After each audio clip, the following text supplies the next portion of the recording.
Assalamualaikum warahmatullahi wabarakatuh. Jumpa lagi dengan saya Tama dalam Ada Apa Gerangan Season 2. Bagaimana kabar kalian? Semoga selalu diberikan kesehatan dan juga rezeki yang cukup. Kali ini kita akan lanjutkan kembali kisah mistis yang dialami Sentot dan Edi setelah sebelumnya berhasil turun dari Gunung Ungaran dengan selamat. Dan ketika kembali ke rumah, ternyata terjadi sebuah cerita mistis di desa tempat tinggal Edi berada.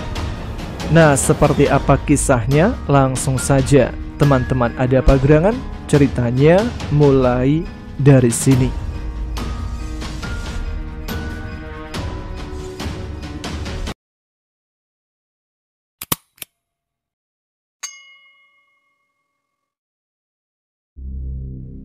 Ini Mbah, diminum dulu tehnya. Iya, makasih. Tadi sampai mana ngobrolnya? Sampai Santi RW sebelah yang meninggal. Oh iya, sampai lupa. Gara-gara ada iklan Sikomo lewat. Jadi Santi dan anaknya 4 tahun meninggal gara-gara terjatuh dari motor sewaktu dia dan suaminya akan menjenguk anaknya di pesantren. Innalillahi wa inna ilaihi roji'un. Na'udzubillahi min dalik. Memang kenceng naik motornya, Mbah? Katanya sih pelan. Itu juga jatuh karena jalannya tidak rata. Jadi jatuh sendiri. Suaminya jatuh ke kiri, sementara Santi dan anaknya jatuh ke tengah jalan dan dilindas truk fuso. Astagfirullahalazim. Kasihan sekali. Makanya aku mau ngajak kamu takziah bareng karena tempatnya jauh. Lawang orang cuma beda RW kok jauh. Gimana toh, Mbah? Ya jauh, orang gak kelihatan. Mbah Temon bisa aja. Ya sudah, saya paling takziahnya besok, Mbah. Soalnya udah mau maghrib. Iya, jenazahnya juga masih di rumah sakit kok. Oh ya sudah kalau begitu. Ayo Mbah, sambil diminum tehnya. Mana? Orang udah habis. La ilaha illallah. Kapan minumnya kau udah habis? Maklum, udah berumur, suka bocor.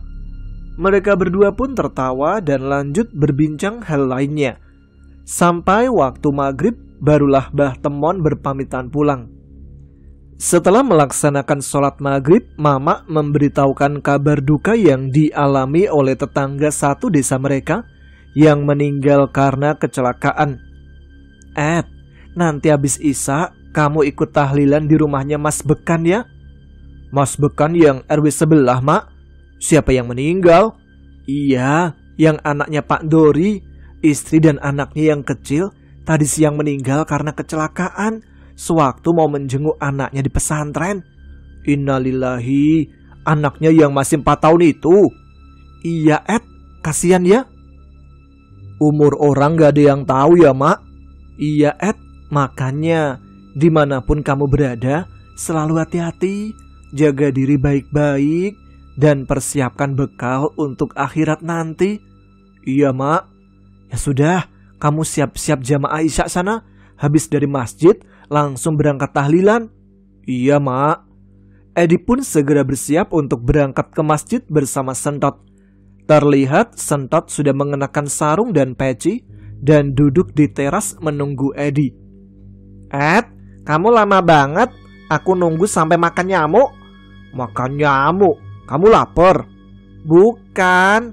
Nih lihat, kulitku jadi merah-merah. Itu namanya dimakan nyamuk, Tot. Bukan kamu yang makan nyamuk. Gitu aja masih salah-salah kamu, Tot. Maklum, manusia kan tempatnya salah. Bisa aja kamu kalau ngeles. Ya udah, ayo kita berangkat. Tapi nanti habis dari masjid, kamu pulang sendiri ya. Kenapa, Kamu mau kemana? Aku mau pergi tahlilan dulu sehabis Isya nanti di RW sebelah.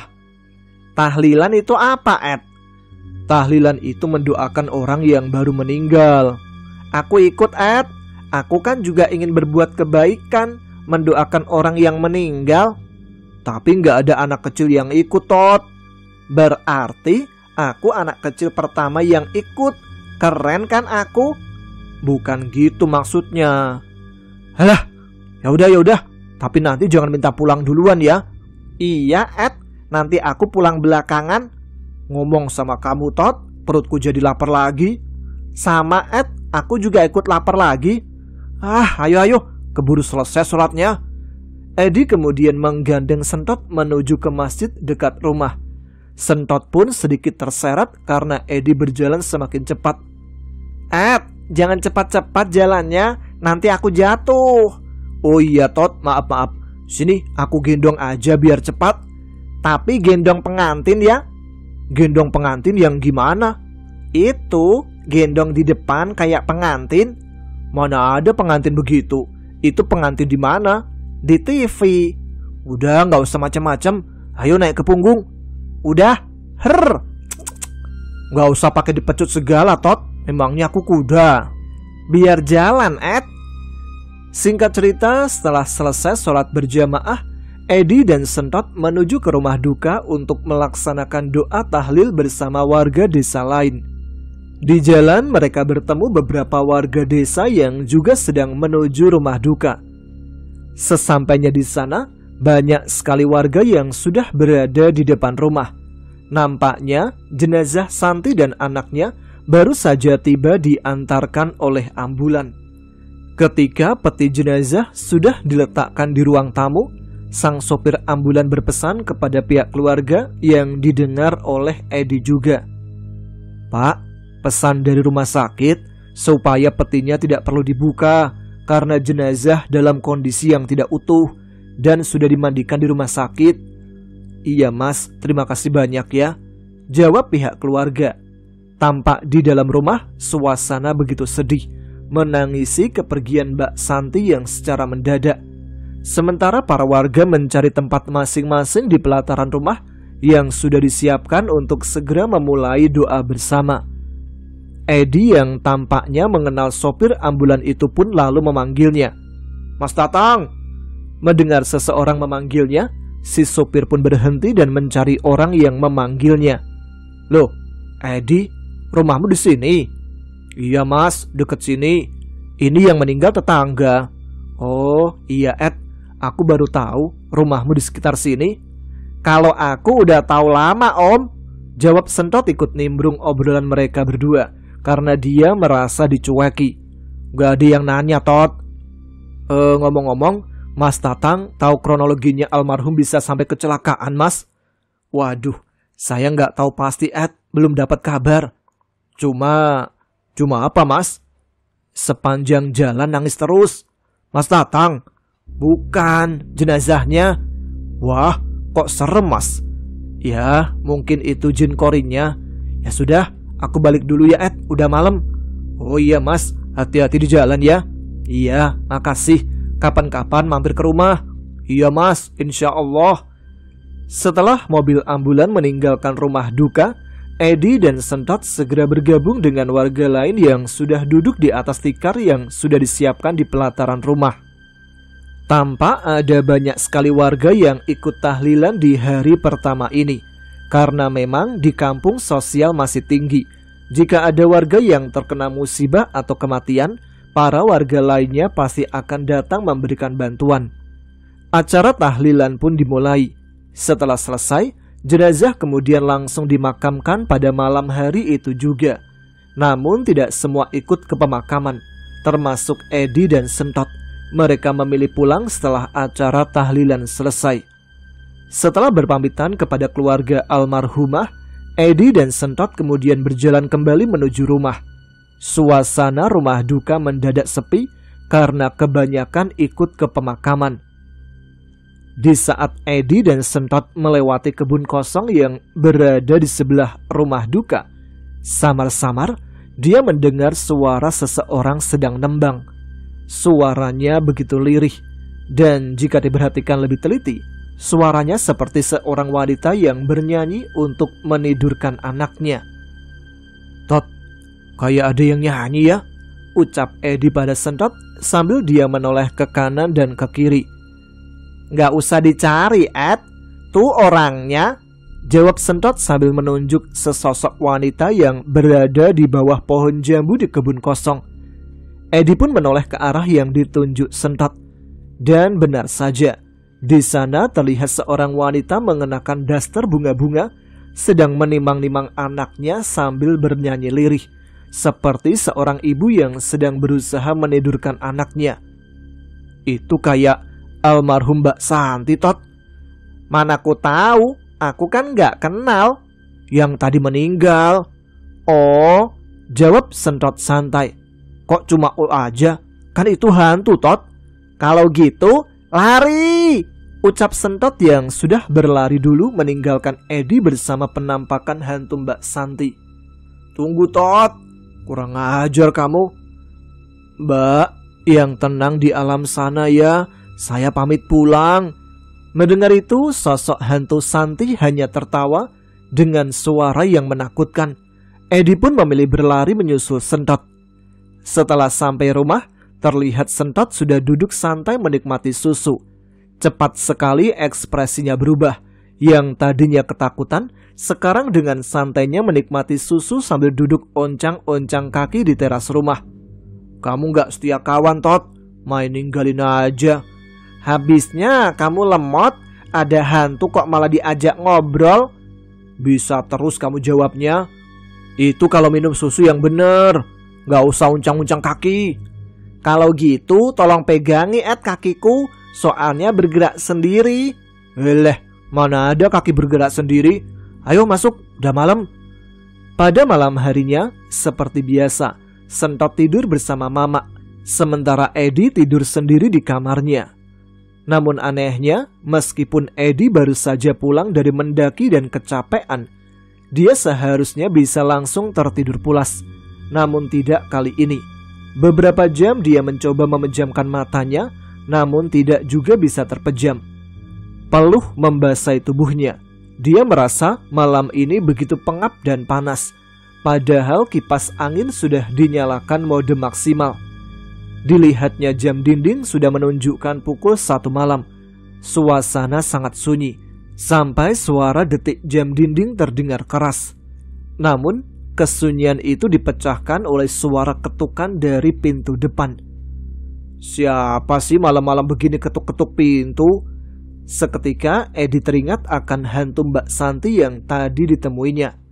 Waduh, apa jangan-jangan Mbak Santi gentayangan mengganggu warga desa ya? Tidak lama kemudian, lamunan Edi buyar ketika terdengar suara dari depan pintu rumahnya. Bukain pintunya. Terdengar suara bapaknya memanggil dari luar. Ternyata bapak, bikin takut aja. Bergegas Edi turun dari ranjang dan menuju pintu depan. Lalu dibukanya pintu rumah. Bapak ini kalau pulang kenapa sukanya malam-malam terus sih, Pak? Jalanan macet. Tadi ada kecelakaan. Jawab Bapak Edi sambil masuk ke dalam rumah. Lalu duduk di kursi ruang tamu. Ambilkan Bapak air dulu, Ed. Edi tak membantah. Segera ia ke dapur untuk mengambilkan segelas air putih untuk bapaknya. Setelah menyerahkan gelas kepada bapaknya, Edi duduk di depan televisi dan fokus mencari-cari siaran televisi yang masih ada. Tadi yang kecelakaan itu tetangga kita, Pak, Mbak Santi, ucap Edi memberitahu bapaknya sambil memencet-mencet remote TV. Iya, aku sudah tahu. Tahu dari mana? Kan bapak udah sebulan di kebon. Kan aku yang kecelakaan, ucap Bapak Edi. Namun kali ini suaranya berubah menjadi suara perempuan. Sontak Edi langsung saja menoleh ke arah bapaknya yang tadi duduk. Namun yang ia dapati bukanlah bapaknya, melainkan sosok Santi yang sedang duduk di kursi, dengan separuh kepala yang hancur, bajunya penuh darah. Dia sedang memangku seorang anak kecil yang kondisinya juga tidak kalah menyeramkan. Sebelah tangannya remuk dan hampir lepas. Dari kepala sampai separuh dadanya gepeng dan matanya mencuat keluar. Sontak Edi menjerit ketakutan hingga membangunkan Mama dan Sentot. Kamu ngapain sih, Ed? Malam-malam begini teriak-teriak? Tanya Mama yang baru saja keluar dari kamarnya. Iya, Ed, Aku kan baru aja mimpiin Ocha. Mendengar itu Edi langsung menoleh pada Sentot. Kamu barusan bilang apa, Tot? Bilang, bukan, sebelumnya. Iya, Ed. Bukan, setelah itu. Mimpiin Ocha. Kamu mimpi apa tentang Ocha? Aku mimpi sedang dipangku sama Ocha, terus disuapin telur rebus dan dikasih minum susu Ocha. Dikasih minum susu Ocha, Tot? Iya, Ed, dikasih minum susu Ocha. Tidak bisa, Tot. Harusnya aku itu. Segera Edi pergi menuju kamarnya. Aku yang harusnya mimpi itu, bukan kamu, Tot. Pokoknya aku mau tidur dulu. Jangan sampai keduluan Sentot. Edi menutup pintu kamarnya dan segera naik ke ranjangnya. Kenapa itu bocah? Gendeng. Ini lagi. Pintu rumah malam-malam kok dibiarkan terbuka gini? Mama lalu menuju ke pintu rumah untuk menutupnya. Namun ketika akan menutup pintu, tiba-tiba angin menerpanya dengan lembut. Bersamaan dengan itu, terdengar lirih suara perempuan sedang menyanyikan tembang untuk menidurkan anaknya. Mama yang mendengar itu tidak menggubrisnya, karena menurutnya itu adalah tetangga sebelah yang sedang berusaha menidurkan anaknya. Pintu pun ditutup dan mereka berdua kembali ke kamar Mama. Singkatnya pagi pun tiba. Mama segera membangunkan Edi untuk sholat subuh. Selesai sholat subuh, Edi mengambil kopi yang sudah dibuatkan oleh Mama, dibawanya ke depan teras. Dia menikmati pagi dengan secangkir kopi dan sejuknya udara pagi. Dalam diamnya, dia kembali teringat kejadian semalam ketika bapaknya pulang dan berubah menjadi hantu Mbak Santi. Seketika, dia langsung merinding saat angin dingin menerpa tubuhnya pada hari itu. Tidak lama Sentot datang dan duduk di samping Edi.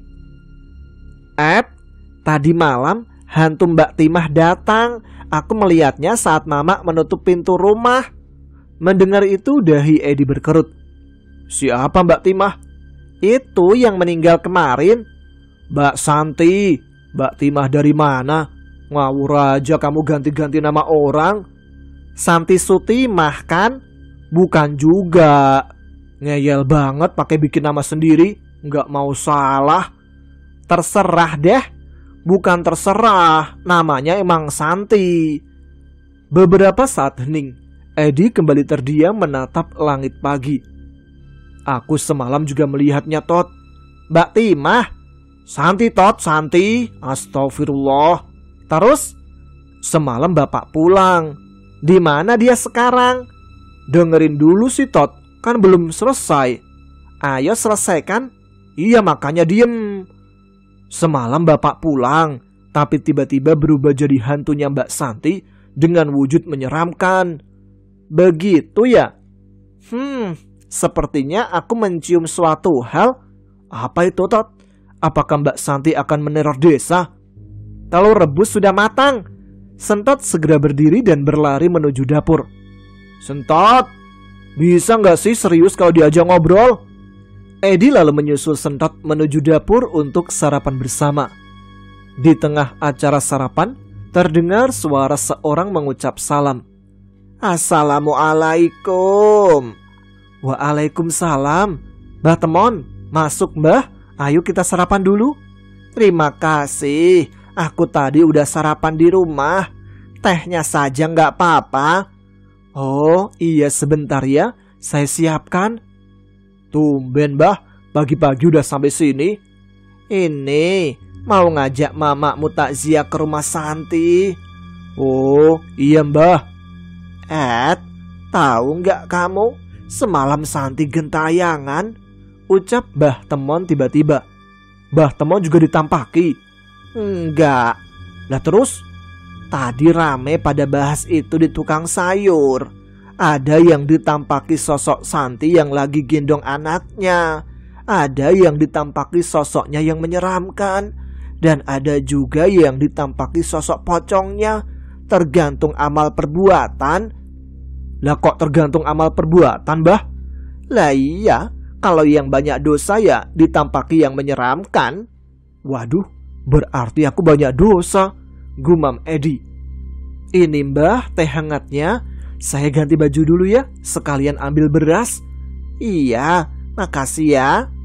Setelah siap, Mama dan Mbah Temon pun pergi untuk takziah ke rumah Santi.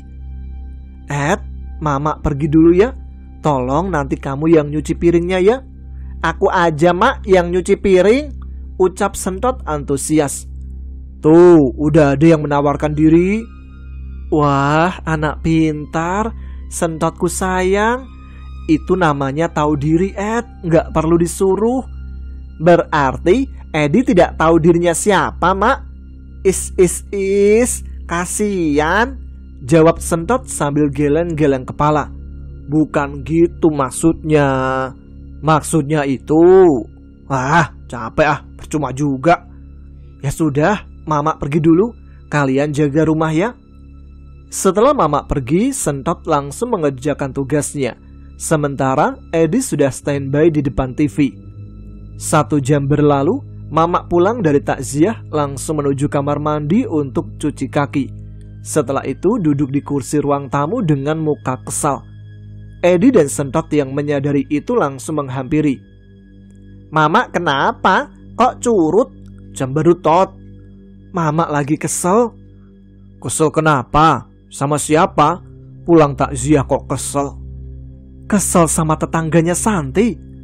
Lah kok bisa? Emang siapa? Itu loh, Ibu As. Emang kenapa?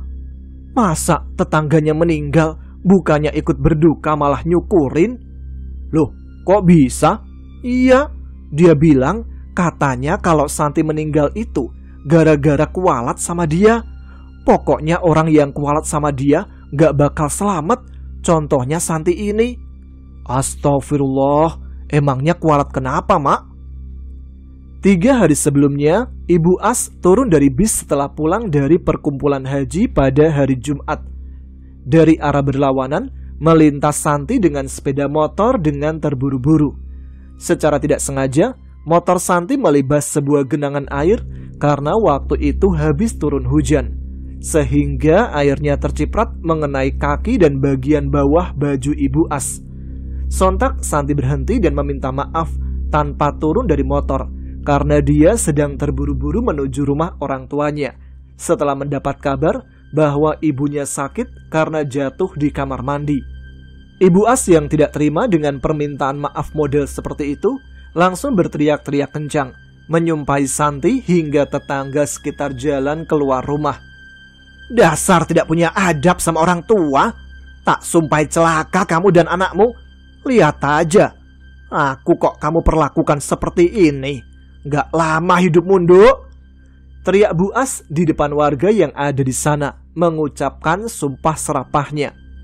Sepulangnya dari rumah ibunya, Santi yang menaiki motor bersama anaknya yang berusia 4 tahun dicegat oleh salah satu warga yang menceritakan bagaimana Ibu As menyumpahinya. Tak mau masalah berlarut-larut, Santi kemudian langsung menuju rumah Ibu As untuk meminta maaf lebih lanjut. Ketika sampai di depan pintu rumah Ibu As, nampak dia sedang makan dan duduk di ruang tamu. Santi pun mengucap salam dari ambang pintu. Namun, melihat Santi berkali-kali mengucap salam, Ibu As yang sedang makan sama sekali tidak menghiraukannya, malah melihat Santi dengan tatapan benci dan seolah tidak mendengarkan ucapan salam dari Santi. Karena tidak mendapatkan respon, Santi pun hanya bisa berucap maaf dan menjelaskan kenapa dia tadi terburu-buru dari depan pintu. Namun respon yang didapat di luar dugaan. Lihat aja, celaka kamu gak sopan sama aku. Biar jelek-jelek begini, aku itu haji. Kiai Mudi saja lewat depanku nunduk. Lah kok kamu gak punya tata krama sama aku? Ibu As lalu bangkit dan menutup pintu rumahnya. Melihat itu, Santi hanya bisa beristighfar dan langsung pulang. Karena rencananya dia pulang untuk mengambil baju ganti. Santi akan menginap di rumah orang tuanya untuk merawat ibunya yang sakit. Ibu As memang tidak disukai oleh para tetangganya karena sikapnya yang selalu ingin dijunjung oleh semua orang. Namun karena para tetangganya malas berurusan dengannya, jadi kebanyakan hanya membiarkan dan mengalah kalau harus bersinggungan dengannya. Dia selalu membanggakan gelar hajinya dan jabatan anaknya di salah satu universitas negeri di Semarang. Setelah kejadian itu, Santi sama sekali tidak ambil pusing. Namun dia sempat menceritakannya kepada kakak iparnya. Dan kakak iparnya itu hanya meminta Santi untuk mengalah saja pada orang yang sudah tua. Sampai akhirnya terjadilah peristiwa naas itu pada hari Minggu pagi, ketika Santi dan suaminya Subhan pergi menggunakan sepeda motor untuk menjenguk anak pertamanya di pesantren. Motor yang dikendarai Bekan oleng setelah melalui jalan aspal yang bergelombang. Mereka pun terjatuh. Bekan jatuh ke bahu jalan, sementara Santi dan anak yang digendongnya jatuh ke tengah jalan.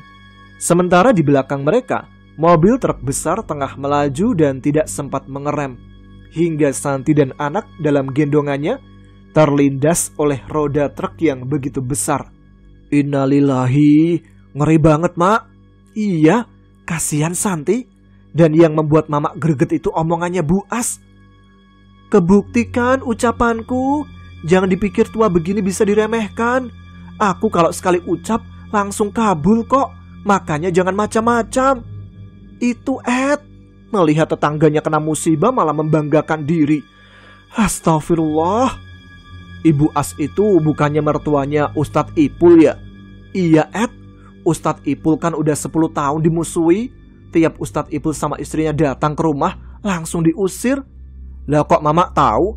Gimana nggak tahu? Orang Bu As sendiri yang kemana-mana keluar-keluar nyebar berita.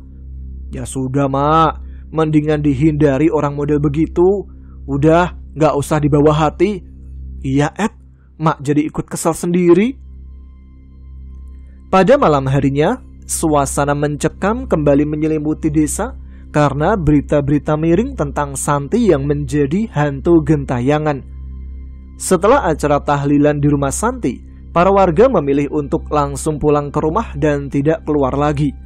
Berbeda dengan Burhan dan Yadi, mereka berdua menyempatkan dulu berbincang dengan Subhan untuk memberikan hiburan dan motivasi kepada temannya setelah ditinggal pergi oleh istri dan anak keduanya. Sampai sekitar pukul 12 malam, Subhan ketiduran di balai depan rumah, sementara Burhan dan Yadi masih asik berbincang sambil menghabiskan sisa kopi mereka. Tiba-tiba, mereka berdua mendengar suara dari arah kebun samping rumah. Mas, gak mulai, apa arep ngancani aku? Yang artinya, Mas, gak pulang atau mau nemenin aku? Mendengar suara itu, mereka berdua saling tatap, lalu melihat sekeliling dan akhirnya pandangan Yadi tertuju pada sosok di bawah pohon jambu. Seorang wanita berambut panjang mengenakan daster bunga-bunga sedang menggendong anak menggunakan selendang. Sosok itu bergumam menembangkan lagu tidur. Sontak Yadi langsung bangkit dan berlari pulang. Begitupun dengan Burhan yang menyadari kehadiran sosok Santi pun ikut berlari tunggang langgang. Teror hantu Santi semakin menjadi-jadi. Sudah banyak warga yang juga melihat penampakan Santi, baik dalam bentuk biasa maupun dalam bentuk menyeramkan. Salah satunya adalah Mbak Ning. Kala itu Mbak Ning yang akan berangkat ke pasar seperti biasa menyempatkan diri untuk sholat malam. Mbak Ning yang terbangun langsung menuju kamar mandi untuk berwudu yang berada di belakang rumah. Ketika Mbak Ning sedang menimba air untuk mengisi padasan atau tempat wudu, tiba-tiba terdengar suara yang memanggilnya. Mbak Ning seketika menoleh ke kiri dan ke kanan. Karena tidak mendapati siapapun, dia pun melanjutkan berwudu. Namun, kembali suara itu terdengar. Mbak, utangku masih berapa Mbak? Mbak Ning menghentikan gerakannya dan menoleh ke arah sumber suara. Di sana ia melihat Santi sedang berdiri menggendong anaknya. Wajahnya hancur dan bajunya berlumuran darah. Mbak Ning yang ketakutan pun langsung pingsan. Tidak lama dia ditemukan suaminya yang mencarinya kemana-mana untuk diajak berangkat ke pasar. Mbak Ning yang dibangunkan suaminya langsung berteriak histeris dan menyebut-nyebut nama Santi. Begitu juga dengan Jono yang kala itu pulang menjala ikan pada jam 1 malam. Saat dia mengendarai motornya melewati rumah almarhum, tiba-tiba motornya terasa berat. Lalu dari belakang terdengar suara yang mengajaknya berbicara. "John, aku kok nggak pernah kamu bagi ikan?" Dan ketika Jono menoleh, dia melihat pocong Santi sedang membonceng. Karena tidak fokus, Jono pun tidak dapat mengendalikan motornya hingga jatuh ke parit. Lalu ada juga seorang pemuda yang bernama Arif, juga tidak luput dari gangguan hantu Santi. Arif yang memang sedang kuliah di Semarang, pulang sebulan sekali. Dan hari itu jadwal Arif pulang ke rumah orang tuanya. Dia turun dari bis pada waktu yang terbilang masih sore, sekitar pukul 8 malam. Arif yang tidak tahu berita tentang kematian Santi, berjalan santai dari jalan raya menuju ke rumahnya. Dan ketika dia melalui jalan di mana Santi sebelumnya disumpah-sumpahi oleh Bu As, Arif melihat seorang wanita yang tampak dari belakang sedang kesusahan karena membawa plastik yang besar seperti keberatan. Setelah posisi Arif sejajar, barulah ia mengenali wanita itu, yang ternyata adalah Santi. "Mbak, bawa apa? Kok berat banget kayaknya?" "Ini Rif, jeroan." "Wah, habis borong jeroan? Mau ada acara ya Mbak?" "Iya Rif," jawab Santi singkat. Arif pun menawarkan bantuan untuk membawakan bungkusan Santi. "Waduh, berat banget Mbak. Pantas kesusahan. Apalagi sambil gendong Hafid." "Iya Rif." Mereka berdua lalu jalan beriringan. Hingga sampai di pintu bagian samping rumah Santi, mereka berhenti. "Makasih ya Rif, sudah dibawain." "Iya Mbak, sama-sama." "Itu di depan ada acara ya Mbak? Kok rame banget orang?" "Iya Rif, ikutan aja sana." Arif lalu memberikan bungkusan Santi yang dibawanya. Namun saat menyerahkannya, pegangannya terlepas hingga membuat isi dalam plastik berserakan di tanah. Di situ Arif melihat isi plastik yang berserakan itu. Memang benar isinya jeruan. Namun ada satu benda yang membuat Arif bingung. Dia melihat ada bola mata di sana. Belum hilang rasa kagetnya saat Arif menoleh ke arah Santi. "Mbak, ini apa?" Santi telah berubah wujud menjadi sosok menyeramkan dengan separuh wajah hancur dan gepeng. Seketika Arif berlari menuju depan rumah Santi, di mana di sana sedang diadakan tahlilan. Arif yang ketakutan dan berteriak-teriak sontak mengundang perhatian para warga.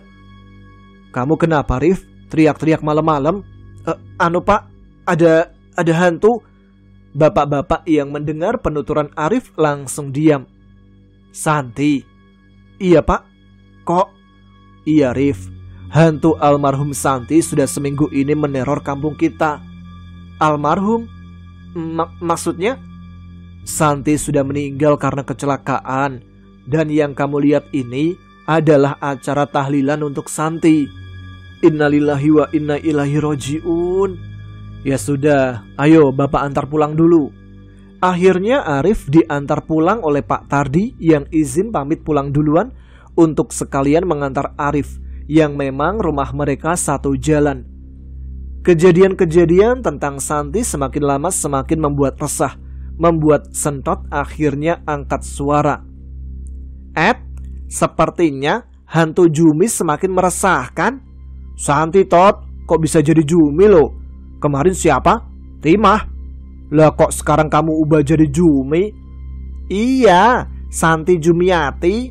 "Alah, terserah kamu Tot. Pokoknya kita harus bertindak, Ed." "Bertindak gimana?" "Ya melakukan tindakan." "Iya, tapi tindakan apa?" "Sesuatu." "Astaga, ngomongmu berbelit-belit." "Kita usir hantu itu." "Caranya?" "Kamu masukkan dia ke dalam karung. Kamu bawa dia ke pasar biar nggak pulang." "Kamu kira mau buang anak kucing?" "Dosa kamu Ed." "Dosa kenapa? Buang anak kucing?" "Siapa yang buang anak kucing? Tadi kamu bilang." "Itu kan baru kaya." Sementara itu, di tengah suasana tegang akan kemunculan hantu Santi, Ibu As malah berkuar-kuar pada setiap warga yang ditemuinya. Santi itu masih gentayangan karena belum aku maafkan. Makanya dia nggak akan bisa tenang sebelum dapat kata maaf dariku. Para warga yang mendengarnya hanya mengiyakan, tidak berani membantah. Lebih tepatnya malas untuk berdebat dengan wanita paruh baya itu. Aku punya ide untuk mengusir hantu Santi. Tumben bener nyebutnya. Kita ke tempat Ustadz Upil dulu. Ipul Tot, kebalik. Jadi gak enak namanya.